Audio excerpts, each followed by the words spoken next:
நீ எப்போ என்ன பண்ணுவேன்னு புரிஞ்சுக்க முடியலையே. புரிஞ்சுக்க முடியலையா? நான் எப்போ என்ன பண்ணுவேங்கிறது எனக்கே புரியலையே. உனக்கு எப்படி புரியும்? ஆனா நீ புரிஞ்சிக்க வேண்டிய விஷயம் ஒண்ணு இந்த உலகத்துல இருக்கு. நம்ம என்ன பண்றோமோ அதுக்கான பலன் தான் நமக்கு வந்து சேரும். சித்தப்பா, அவ நம்மள மாதிரி ஒரு சாதாரண கேங்ஸ்டர் தானே.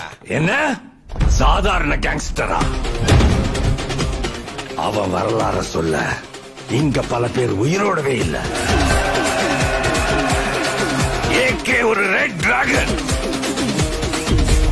அவன் போட்ட ரூல்ஸ அவனே பிரேக் பண்ணிட்டு வந்திருக்கானா? அவன் மூச்சிலேயே முடிச்சிருவான். கதற விட்டுவன் கேட்டெல்லாம் போட்டு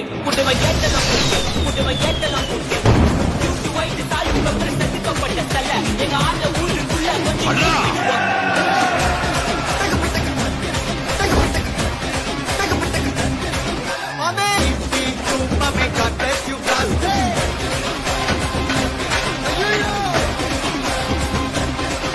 அதே ஸ்டைலு, அதே வாக்கு, அதே சிரிப்பு, நம்ம விண்டேஜ் ஹீரோ